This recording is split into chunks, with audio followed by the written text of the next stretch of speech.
el responsable de producto y de I+D de Novagric. Y como te decía, pues agradecer la invitación que nos habéis hecho. También no quería perder la oportunidad de felicitar a los anteriores ponentes por mostrar sus puntos de vista, cada uno desde su posición, de un todo común que es la agricultura hidropónica, que desde luego hay que afrontarla siempre desde el punto de vista de la sostenibilidad y la precisión. La ponencia por parte de Novagric va a estar focalizada, centralizada en hacer un recorrido desde el concepto de la hidroponía, la solución nutritiva, las ventajas de la hidroponía de los cultivos hidropónicos, el drenaje que se produce, la necesidad de desinfectarlo y analizar brevemente el estado actual de la tecnología en los sistemas de desinfección de drenaje que más frecuentemente se utilizan en la actualidad. Bien, ¿qué entendemos por hidroponía o por cultivo hidropónico? La hidroponía sería aquel sistema de cultivo básicamente en el que las raíces no están establecidas en el suelo, sino en un sustrato o también es posible en la misma solución nutritiva. De esta manera estaríamos hablando de un concepto similar al de los cultivos sin suelo. Mediante la técnica de la hidroponía se tiene un mayor control sobre la nutrición de la planta al no existir interacciones por la parte del suelo relativas a su estructura, el pH, la biología, las sales, etcétera. En relación a lo que comentaba el compañero Juan Luis, a suelos que en el sector agrícola ya están bastante desgastados y utilizados durante bastantes años. En el tema del cultivo hidropónico, actualmente tenemos que comentar que el referente es Holanda y México. El caso holandés está definido o caracterizado por un conjunto de instalaciones altamente tecnificadas en las que es posible obtener unos elevados rendimientos en unas instalaciones definidas por invernaderos hidropónico.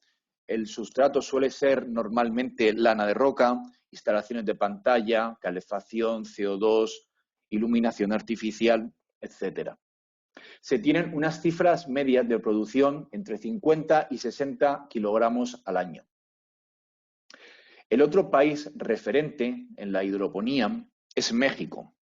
México ha incorporado la hidroponía como su sistema principal de cultivo, permitiendo obtenerse unas máximas producciones. En este país, las nuevas instalaciones se equipan con sistemas tecnológicos de control automático del clima, de la fertirrigación. Están dotados, como comentaba el compañero Antonio, con sistemas de canales y espaciadores para sostener los cultivos en sacos. Hay recirculación del agua de drenaje y estas condiciones han llevado a que México, en la actualidad, esté obteniendo altos rendimientos productivos, que lo podríamos citar en torno a unos 30 kilogramos por metro cuadrado y año, pero con un mejor clima que en Holanda y una mano de obra cualificada y especializada, pero de un menor coste. En el cultivo hidropónico es también importante tener en cuenta que el control ambiental es fundamental, porque influye en el rendimiento y en la calidad que vayamos a obtener. La temperatura es importante manejarla, dado que el volumen de sustrato es más limitado que cuando el cultivo está en el suelo, haciendo que el sistema radicular sea más vulnerable a las variaciones que puedan existir en la temperatura. Por ello, hay que prestar especial atención al estrés térmico que pueda sufrir el cultivo, empleando por ello en los invernaderos hidropónicos sistemas de pantalla y refrigeración. La humedad es también un factor ambiental considerable que además está directamente relacionado con la temperatura. De manera que cualquier variación en la temperatura ocasiona una variación también sensible en la humedad relativa en el invernadero. También considerar la iluminación, la entrada de la radiación solar al interior, mediante la utilización de materiales plásticos, normalmente fin de polietileno, con propiedades de transmisión, de transparencia y difusividad, que permitan que la radiación solar llegue al interior de las plantas y las sombras se difuminen. Principales ventajas que podemos encontrar con los cultivos hidropónicos. Algunas las apuntaba ya Juan Luis, pero completando un poco la información que él proporcionaba, tenemos que es posible obtener unos ciclos de producción más cortos, obteniendo unas tasas de crecimiento entre un 30 y un 50% más rápido que respecto al cultivo en el suelo. Se permite un uso más sostenible y eficiente del agua. Al ser un ciclo cerrado, se evitan las pérdidas por filtración en el suelo y en este caso podemos llegar a tener unos porcentajes de ahorro de entre un 30 y un 50% respecto a otros sistemas de riego. Citar como ejemplo, por ejemplo, que 1 kilo de tomate producido en campo abierto necesita una media de 60 litros de agua, mientras que para producir la misma cantidad en un invernadero hidropónico con recirculación de drenaje, tan solo se van a necesitar 10 litros. Otra ventaja a citar de los cultivos hidropónicos es la reutilización de los fertilizantes al recircular la solución nutritiva, de manera que la planta va absorbiendo exclusivamente lo que va necesitando. También, desde un punto de vista de conservación del medio ambiente, se tiene una reducción de la contaminación de los acuíferos al reutilizar el drenaje y se evita la percolación de la solución al suelo con las conocidas consecuencias de la contaminación de las aguas subterráneas y, por ello, del ecosistema. También tenemos una mayor densidad de plantación. Se pueden llegar a alcanzar densidades de plantación de hasta 200.000 plantas por hectárea, evidentemente en función al tipo de cultivo y el sistema de canales utilizado para mantenerlo. Una mayor uniformidad en este cultivo, pues la circulación de la solución nutritiva permite una distribución más homogénea y eficaz de los nutrientes en toda la plantación. Un mejor control de la producción. Normalmente el cultivo hidropónico se ubica dentro de un invernadero, con lo cual tenemos un mayor control de las variables climáticas adecuadas a los requerimientos de la planta. Cuando se habla de hidroponía es necesario abordar también el asunto de la solución nutritiva, cómo o de qué manera le llegan los nutrientes a las plantas. La solución nutritiva, por ello, se podría definir como la mezcla de elementos en solución en tal concentración y relación que se favorezca su absorción por el cultivo. Para el manejo de un cultivo hidropónico es imprescindible el análisis de agua y tenemos que una solución nutritiva debe tener entre los componentes nitrógeno, fósforo, potasio, calcio, magnesio, etc. En la solución están prácticamente todos los nutrientes esenciales para las plantas que los absorben en forma de iones. En la solución nutritiva, los elementos deben estar, como decía, en forma de iones para que puedan ser absorbidos por las plantas, ya que éstas no pueden tomarlos en su forma elemental. Los cultivos difieren en sus demandas nutricionales, es decir, necesitan unas soluciones nutritivas distintas. Además, tenemos que condiciones climáticas y de sistema de cultivo son también variables que influyen en la formulación, en el diseño de la solución. De manera que esta se basa a veces, o en gran cantidad de las ocasiones, en la experiencia y en la observación. Para determinar la solución nutritiva, un posible procedimiento a seguir sería calcular la diferencia entre el drenaje y la solución tipo, determinando así los fertilizantes comerciales a aportar. Como decía, un posible procedimiento de determinación de cálculo de la solución nutritiva sería seguir estos pasos. Neutralizar los bicarbonatos añadiendo ácido fosfórico y ácido nítrico, ajustar el calcio añadiendo nitrato cálcico, terminar de ajustar el nitrógeno con nitrato potásico, ajustar el potasio con sulfato potásico y ajustar el magnesio y completar el ajuste de los sulfatos con sulfato de magnesio. Finalmente, haríamos un cálculo de la conductividad eléctrica final pasando los milimoles a 1000 equivalentes y sumando, esto es un método de comprobar que más o menos se está haciendo bien, sumando por separados los aniones y los cationes para que los resultados tienen que ser o deberían de ser aproximadamente iguales para valorar que la solución esté equilibrada. En sentido estricto, se puede afirmar que el cultivo hidropónico es aquel en el que las raíces están en agua, aunque como se comentaba al principio, bajo este concepto se contemplan pues también otros sistemas, los cultivos sin suelo. Dependiendo del medio desarrollado para las raíces o en el que se albergan las raíces, los cultivos hidropónicos los agruparíamos en 3 grandes grupos. Cultivos en agua, con solución nutritiva, cultivos en el aire, aeropónicos, y cultivos en sustrato.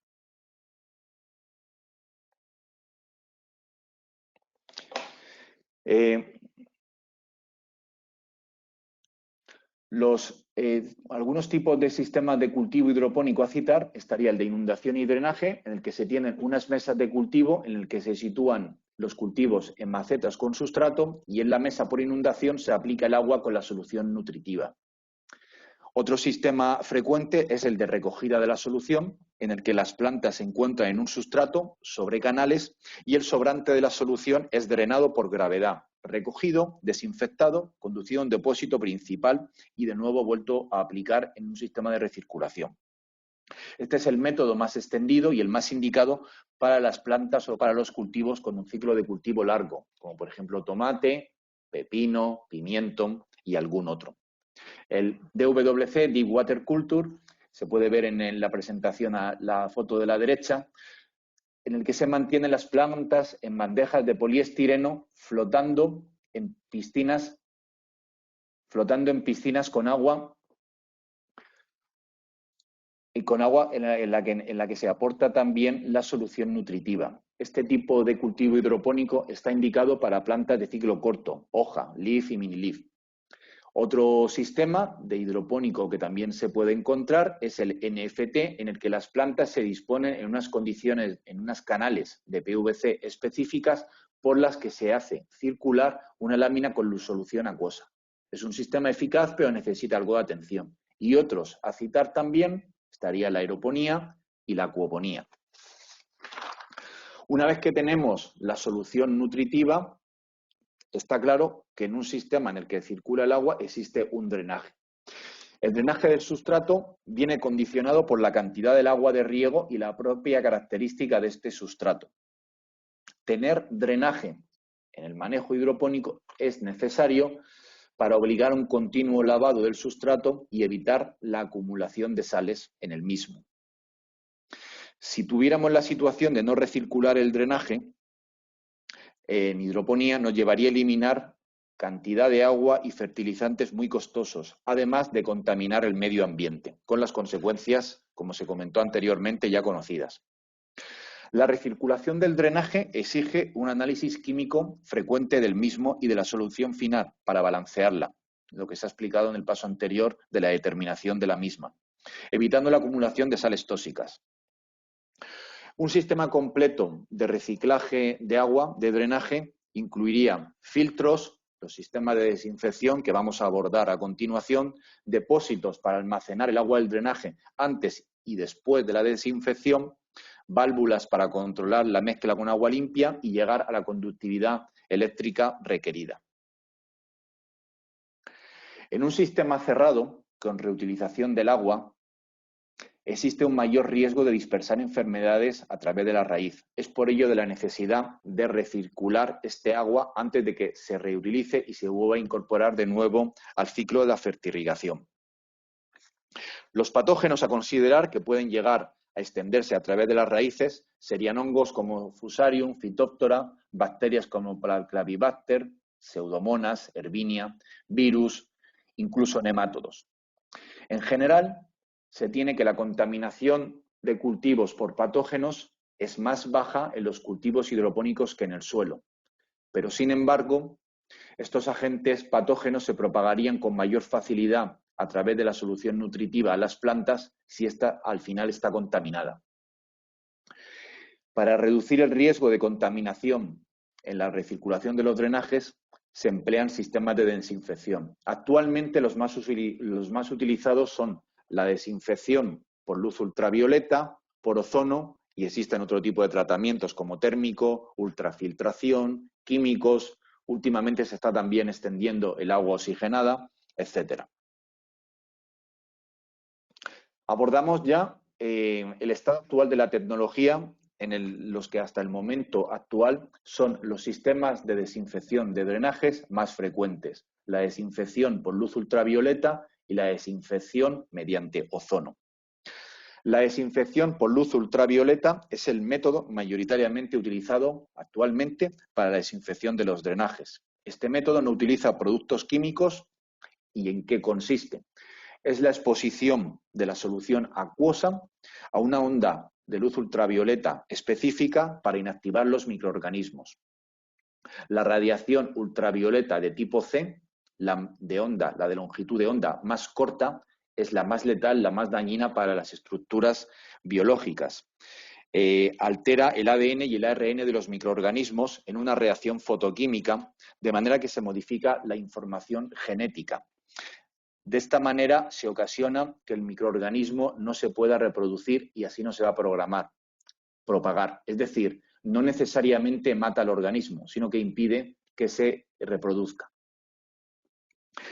El rango germicida de luz ultravioleta con actividad letal para los microorganismos estaría entre los 100 y los 280 nanómetros, conocido como la radiación ultravioleta C.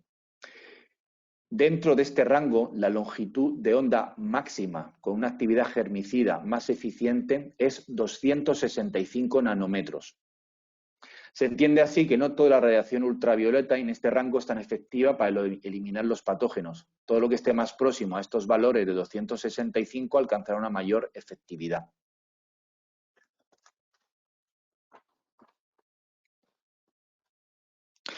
Una importante característica de los sistemas de desinfección por luz ultravioleta, para mí la más importante a considerar, es la importancia de la perfiltración del agua, para eliminar cualquier sustancia que pueda sombrear a proteger a los microorganismos de su exposición a la luz ultravioleta, haciendo menos efectivo el tratamiento de desinfección, porque dispersaría la luz. De esta manera, este sistema está fuertemente condicionado a la claridad del agua, es su principal característica. La turbidez del agua, que se define como nubosidad, para una eficacia óptima de un tratamiento de desinfección por luz ultravioleta, estaría por debajo de las 2 unidades de turbidez nefelométrica, NTU. La mayor parte de las lámparas germicidas de arco de mercurio se diseñan para producir un 90% de la radiación en el valor de 254 nanómetros, que es un valor próximo al comentado anteriormente de 265 nanómetros, que es el letal para los microorganismos. El alcance que tiene en el agua la luz ultravioleta se denomina transmitancia. La unidad aplicada para medirla es la VT10, conocida coloquialmente como T10, que mide la reducción de la luz ultravioleta al atravesar una capa de agua de un espesor de 10 milímetros. Así como ejemplo, un agua de drenaje T10 de valor 70 significa que la radiación ultravioleta se reducirá de 100 a un 70% en los primeros 10 milímetros de este agua, y al atravesar la siguiente capa de 20 milímetros solamente llegará un 49% de la radiación ultravioleta aplicada.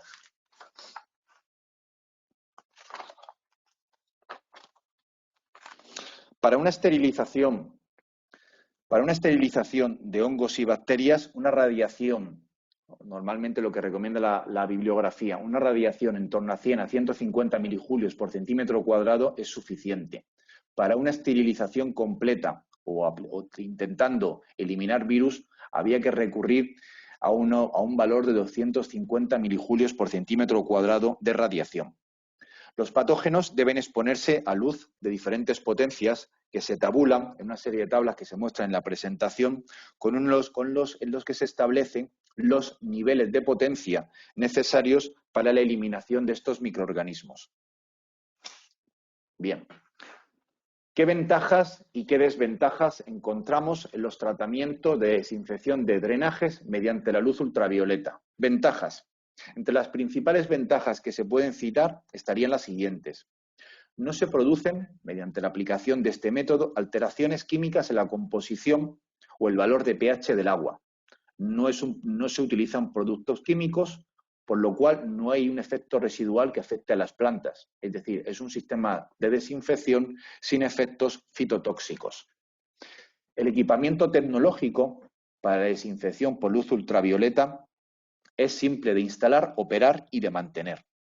Al final, lo único que se debe hacer seguimiento es a la potencia de la lámpara, aunque por la influencia de la claridad del agua se recomienda medir la turbidez de la misma. También se tiene que los tiempos de desinfección son rápidos. Algunos inconvenientes también, que también es necesario citar. La desinfección del drenaje por luz ultravioleta necesita un buen nivel de prefiltración del agua para evitar sombras de turbidez que restaría eficacia a este sistema. La luz ultravioleta es menos eficaz que otros sistemas para la inactivación de virus y luego también se ha encontrado en estudios realizados que la radiación ultravioleta destruye o altera los quelatos de hierro en solución, aunque también hay que destacar que también depende del pH y el tipo de quelato. En concreto, el LDHA es más estable. Bien, un sistema estándar de tratamiento de agua por luz ultravioleta consiste en lo siguiente, o cuál es el sistema de funcionamiento. Se hace circular el agua a través de una lámpara capaz de emitir radiación ultravioleta en una longitud de onda óptima, que es la de 254 nanómetros. El equipo estándar se compondría de los siguientes elementos: una estructura de acero inoxidable, que es el soporte de todo el equipamiento, un cuadro de control dotado de un módulo electrónico para el control de las lámparas ultravioletas, el reactor, que es donde se alojan las lámparas con un tubo de protección de cuarzo, la propia lámpara de radiación ultravioleta C, un sistema de limpieza automático, un sensor de luz ultravioleta, un panel de control, contador del agua que permite obtener la información del caudal desinfectado. Citar también que el sistema de desinfección por luz ultravioleta es el más usado o el más indicado cuando el sustrato utilizado es perlita o lana de roca. En caso de utilizarlo cuando el sustrato sería fibra de coco, sería necesario también aplicar algún filtro de carbono que decolore la solución. Segundo tipo de sistema de desinfección de drenaje. Bueno, aquí se muestran algunas fotos de sistemas de desinfección por luz ultravioleta. Y bien, como decía, el segundo tipo de desinfección de drenaje para la agricultura es la aplicación del ozono, extendido actualmente, y se basa en la utilización del ozono, que es una forma alotrópica del oxígeno. Está formado por la unión, es una molécula formada por la unión de 3 átomos de este elemento. Una forma alotrópica es una molécula de un solo elemento que tienen estructuras diferentes. El ozono es el desinfectante más potente y eficaz que se conoce después del flúor. Destruye e inactiva los enzimas de los microorganismos atacando el ADN y el ARN. El ozono, otra importante característica para mí que es necesario citar, el ozono se tiene que producir in situ al lugar en el que se aplica. Se forma al hacer pasar una corriente de aire a través de unos electrodos de alta tensión, excitando a las moléculas de oxígeno que se separan para posteriormente recombinarse en una molécula de 3 átomos. El ozono es uno de los agentes oxidantes y desinfectantes más poderosos que existen. Comercialmente se está empleando ampliamente en el tratamiento del aire y del agua. Al igual que los tratamientos de desinfección por luz ultravioleta, permite la desinfección sin la generación de subproductos o residuos nocivos al cultivo. Para la desinfección con ozono, como decía, el gas, esto es una característica importante, se debe de producir in situ tomándolo del oxígeno del aire circundante.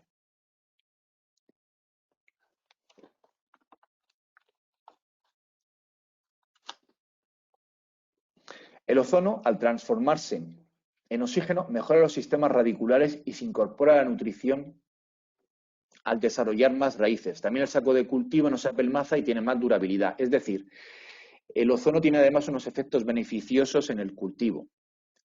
Una vez que abandona el reactor, se mantiene durante un tiempo y va higienizando y esterilizando por todo aquel lugar por el que transita, con lo cual llega a desinfectar la instalación completamente. Aplicaciones de la desinfección por ozono empleados actualmente es la desinfección del agua de riego, el drenaje, tratamiento de algas en los embalses y solarización en los suelos del invernadero. Ventajas y también desventajas a citar en los tratamientos por ozono. Debido al elevado poder desinfectante del ozono, es el agente más indicado para las aguas residuales DBO con demanda biológica de oxígeno y DBQ con demanda química de oxígeno. Como decía anteriormente, el residuo del ozono no se pierde inmediatamente, sino que continúa manteniendo su poder desinfectante frente a los patógenos posteriormente al tratamiento. Puede llegar a desinfectar a lo largo del recorrido en el invernadero por el sistema de fertirrigación. El agua ozonizada en el riego además aporta una serie de ventajas al cultivo: mejor oxigenación de las raíces, mayor desarrollo de estas y por lo tanto aumenta la capacidad de nutrición de la planta. La esterilización por ozono proporciona mayor certeza de desinfección, es decir, cuando en el reactor de ozono se alcanza un alto valor redox, podemos estar seguros de que no queda materia orgánica que oxidar. Es un tratamiento químico, no genera residuos ni por ello consecuencias fitotóxicas en los cultivos. Se han estudiado y están registradas una serie de mejoras en los cultivos con la aplicación del agua ozonizada, tales como plantas más vigorosas, alargamiento del ciclo de cultivo, incremento en la calidad de los frutos por una mayor cantidad de azúcares, eliminación de algas y, en definitiva, más productividad. Bien, también es necesario citar desventajas. Es necesario un estudio profesional y un diseño exhaustivo del sistema de ozonización para tener la dosis adecuada a aplicar, y se basa también en un análisis de agua adecuado. Un sistema de descripción, o vamos a describir un sistema de ozono típico que se puede encontrar para la desinfección de los drenajes, que, como comentaba, es el más utilizado cuando el sustrato es fibra de coco. Los principales componentes de una instalación estándar sería el generador de ozono, que produce este gas a partir de un concentrador de oxígeno, pudiendo llegar a obtenerse en algunas instalaciones 100 gramos hora. Nosotros hemos llegado a hacer instalaciones de 100 gramos hora para una superficie de 5 hectáreas, aunque para superficies más reducidas, en torno a 1 hectárea, estaríamos hablando de reactores con una capacidad de producción de 30 gramos por hectárea y en superficies menores 15-20 gramos por hectárea. Otro componente de un sistema de desinfección por ozono sería el inyector de ozono de tipo Venturi, que va a mezclar este gas con el agua, añadiéndolo al circuito y que empiece su actividad de desinfección. El reactor, que es el equipo completo donde se produce el gas, la bomba de recirculación, que va a impulsar el drenaje en este sistema, y luego elementos como cuadros de maniobra y medición de potencial redox, que nos van a indicar el valor oxidante del agua. A partir del valor de 800 milivoltios se puede considerar desinfectada. Bueno, y aquí se muestran algunas imágenes en proyectos reales de sistemas de desinfección del agua de drenaje mediante ozono. Bien, y pues nada, muchísimas gracias por la atención prestada.